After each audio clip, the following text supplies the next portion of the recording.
Another outrageous failure by the VA. Reports confirm that employees at the LA VA regional office have been shredding paperwork related to veterans' disability claims. When will this administration keep its promises to take better care of the vets? Lieutenant Colonel Allen West is just about fed up waiting.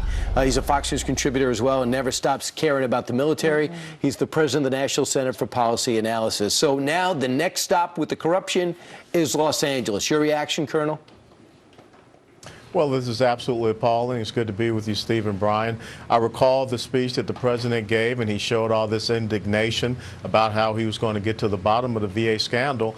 And after almost 2 years, we have only seen one person be fired, even though we brought in a new Secretary of the VA, Bob McDonald, former CEO of Procter & Gamble. But what it just shows is that the bureaucracy of the Veterans Administration system is greater than any individual, and that has to be changed. Right. They had a they had a record management officer, and that person was never replaced, and no one was trained.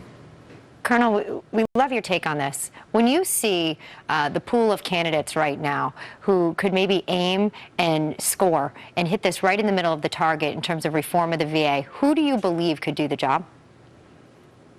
Well, Elizabeth, pleasure to be with you. And that's one of my big concerns, is that we need to have individuals running to be commander-in-chief, to be president of the United States of America, that understand what it means to be a veteran, to have served, and also to understand the cares and concerns of the veterans. This is not just a side topic issue. This is not just about discovery learning. And if Obamacare is going to end up being a replication of what we see in the VA system, that just really bodes terrible for health care in the United States of America. Sure.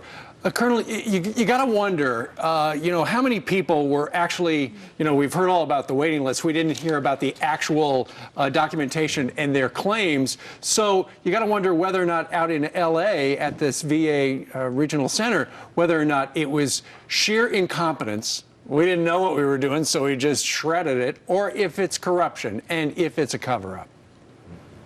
Well, this is systemic. There is no doubt about it. We continue to find more and more, and I think they're going to open up 10 more investigations into these regional centers. And I hate to think what we're going to find out, but if you are not punishing anyone, if you are just continuing to reward this bad behavior, it becomes rather Pavlovian, and they continue to do the things that is not right for the care of our veterans, shredding these documents and these claims and waiting lists and things of this nature. So they believe that they're above any type of reproach, which kind of reminds me of the Hillary Clinton email scandal. Kind of does. Yeah, it does. And this is something that Donald Trump wants his number 2 thing, which was when he rolled it out, is reform the VA. I'd love to see a privatized attitude towards this government-down structure, because it doesn't seem to be working. And it needs to be fixed now. Colonel, thanks so much. Thanks for all you do, Colonel. Thank you. Take care, guys. Take care, you too. 12 minutes now before the top of the hour. Coming up.